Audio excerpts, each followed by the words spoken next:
This is the Horse Radio Network.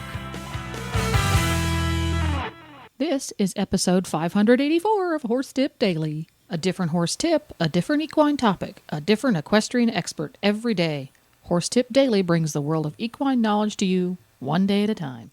Today's tip is brought to you by FeedXL.com, online nutrition software that's accurate and unbiased.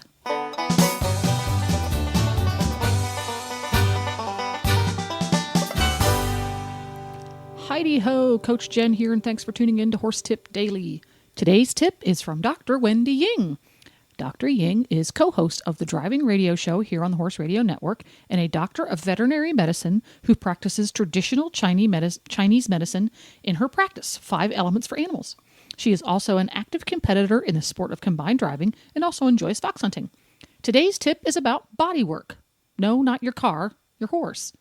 But first, a word from today's sponsor. Poor Gypsy is suffering from horse envy. He's the new kid in the pasture and can't get over the stamina and shape of his fellow stallmates.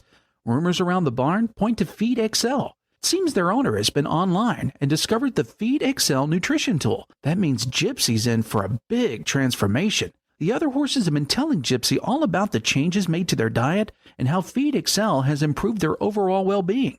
When it comes to your horse's diet, conflicting advice can result in overfeeding and money wasted. With a FeedXL nutrition tool, enter your horse's weight, diet, and activity level to get started. It'll allow you to see where your horse's diet stands and give you the opportunity to revise it until it's balanced. FeedXL has the latest science backing them up, allowing you to take charge of your horse's diet with an easy-to-use nutrition tool, taking the guesswork out of what to feed your horse. It's almost like Gypsy has his own personal nutritionist right at the barn. Visit FeedXL.com for a simple and easy nutrition tool to balance your horse's diet for optimum health. And now, enjoy today's tip. Cue the music.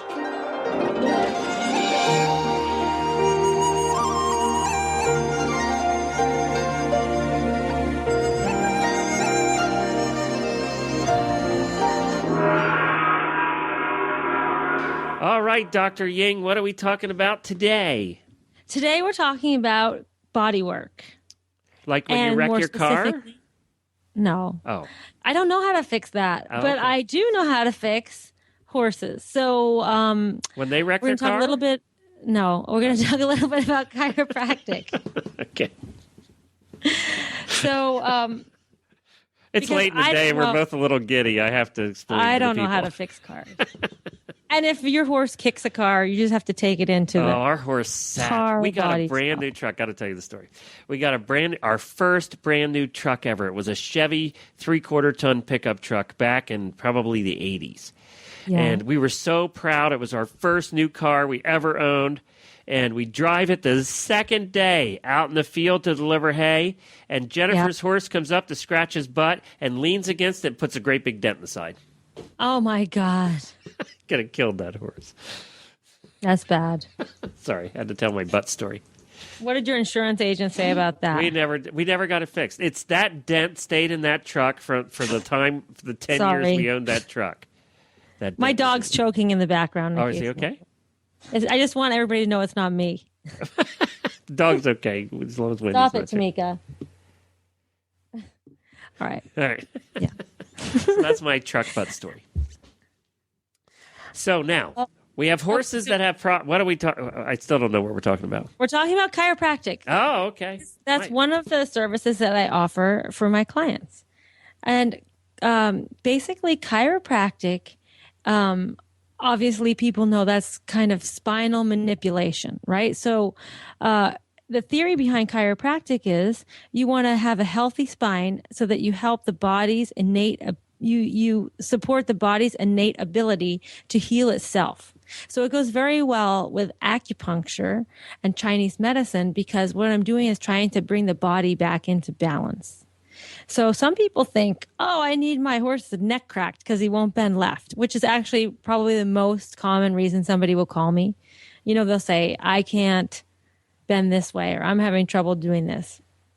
Or like they're short striding, but there's no lameness that you can find. And so basically with chiropractic, you can help the horse because they might be stuck someplace in their body. So what I first do when I do chiropractic is I evaluate the motion of all the joints in the body. So if you've ever seen a chiropractic adjustment, like for me, I start at the head. They don't all, like some people start in other places, but I start in the head, like specifically the temporomandibular joint, because, horses that are ridden that have a bit that you're working on their jaw, right? You want to relax their poll and soften their jaw.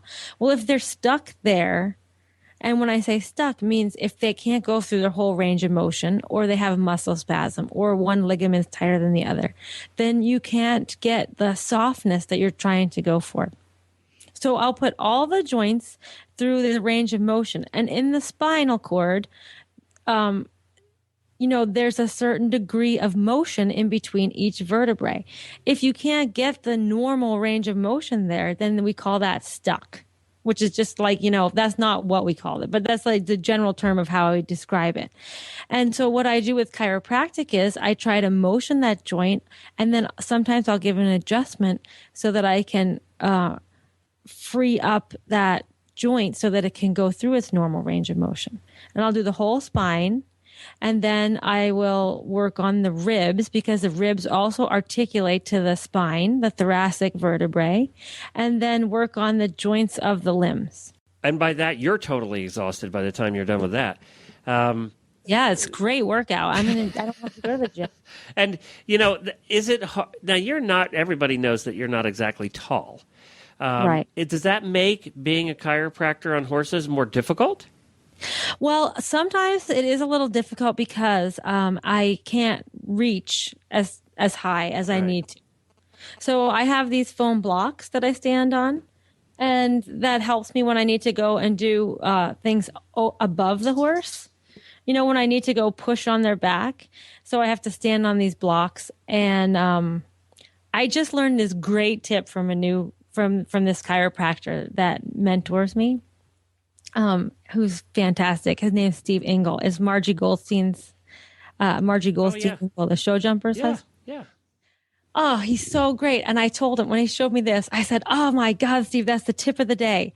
He has this non-slip like saddle pad thing that he puts in between the two blocks so they don't slide apart. You were constantly falling off your blocks? Yeah, I was like, "Oh my God, you're a genius." Because he had fallen off his blocks a few times. Yeah, that's like the biggest danger of chiropractic. So now that was like a big tip of the day. But I mean, I'm kidding. He's taught me so much. But basically, it is a physical job. But you can, just because I'm small, I've learned to work around horses my whole life being this size. So now, what's the most common thing you see that you have to correct with horses? Is there something that you see, like almost every horse has this? I would say neck issues, like upper neck, because that's something in regular, conventional medicine that we don't have super treatments for. Mm-hmm. And horses, just like people, will hold a lot of stress, a lot of emotion in their neck, but also we're asking them to do lots of things with their neck, or like we tie them to the horse trailer, or they pull back in the cross ties, or they're shipping or whatever.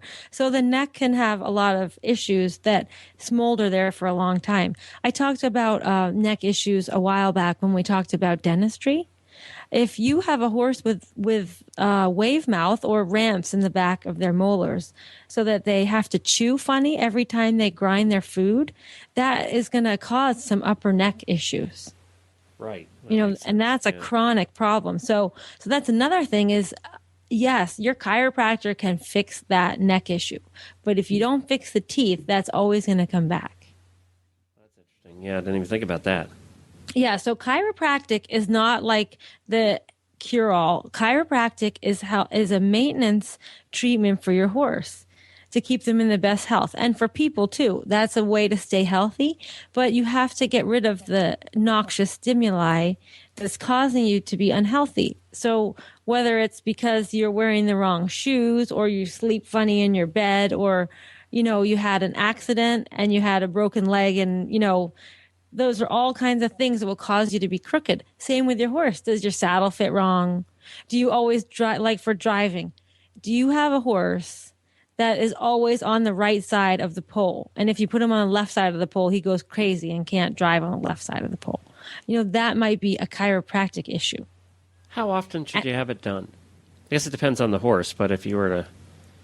Well, like, say, this is what I usually tell people when I first go out. I evaluate them, right? And then depending on the problem, I might say, okay, well, you need to have your horse's teeth floated and you need to do this and this and this, and we need to work on it aggressively, like 3 to 5 times in the next 3 months, or 2 months or whatever. Like maybe I might see that horse every 2 weeks for a little while. But then if we can get rid of the problem that it's having, get rid of the thing causing the problem, get his body feeling good, maybe I only need to see that horse like a couple times a year, or after a hard show, or if it has a fall in the field, or, you have something like that. So we cure the chronic problem, and then maybe I just have to see them when they have an acute issue or for maintenance a couple times a year. Chiropractic used to be looked at as that thing that the weird doctors did. Now, right. That's changed over the past, 20 years, and now it's become a commonplace, very accepted thing. Do you still find any resistance with horse owners about getting chiropractic? Horse owners, for the most part, are very progressive about alternative therapies. I think one of the biggest reasons is because we have such strict drug rules for competition. Yeah, you have to do anything you can that's not drug related. Yeah, so I mean, like if I can help your horse feel better while he's competing, people want to do that. And that relates back to the acupuncture we talked about too. Right. And so I think horse people have kind of been driven to that solution because of the drug rules. But at the end of the day, it's better for the animals. Where can people learn more about chiropractic on horses? People can learn more about chiropractic and horses on my blog, which we have linked on the page, and also at optionsforanimals.com and the International Society for Veterinary Acupuncture, which I will post a link for that on the Driving Radio Show. Terrific. Thank you, Dr. Ying. We really appreciate it. And, of course, people can get a hold of you. Let's say there's somebody in Florida now that knows you live down there. How can they get a hold of you? We very seldom give out your web address, but we should do that. Oh, my web address? Yeah. That's 5, the number 5, elements, the number 4, animals.com. So it's 5elementsforanimals.com. If you can't remember that, just drop her an email at wendy@horseradionetwork.com. Well, there you go. I know Beaker loves it when he sees Dr. Ying showing up at the barn with her great big blue foam blocks to stand on because he knows he's about to get a really lovely massage. To listen to all of Wendy's tips, just go to horsetipdaily.com and go to the experts drop-down menu on the left. You can also go to 5elementsforanimals.com and visit Wendy on her website. That's 5 Elements for Animals. If you can't get enough of Wendy and Glenn, you can listen to them every week on the Driving Radio Show. Just go to drivingradioshow.com. And don't forget to support our sponsors here on Horse Tip Daily because they really do make these podcasts possible. Today's sponsor has been feedxl.com. It's the accurate, unbiased way to make sure you're feeding your horse a balanced, efficient diet. I do it 3 times a year for Beaker. It's well worth the investment. Please stop by the Horse Tip Daily Facebook page and let us know what you think of the tips you hear on the show. It's also a great place to tell us about topics you'd like us to cover on the show. You can subscribe to all of the great shows on the Horse Radio Network through iTunes or Zune and get your horse podcasts automatically downloaded to your iPod, Zune, or MP3 player. I'll be back again tomorrow with another new expert and a different horse tip. Until then, go ride your horse! The Horse Radio Network and the Horse Radio Network hosts are not responsible for statements of guests or their opinions. Use your own judgment when listening to the tips provided by the experts on Horse Tip Daily.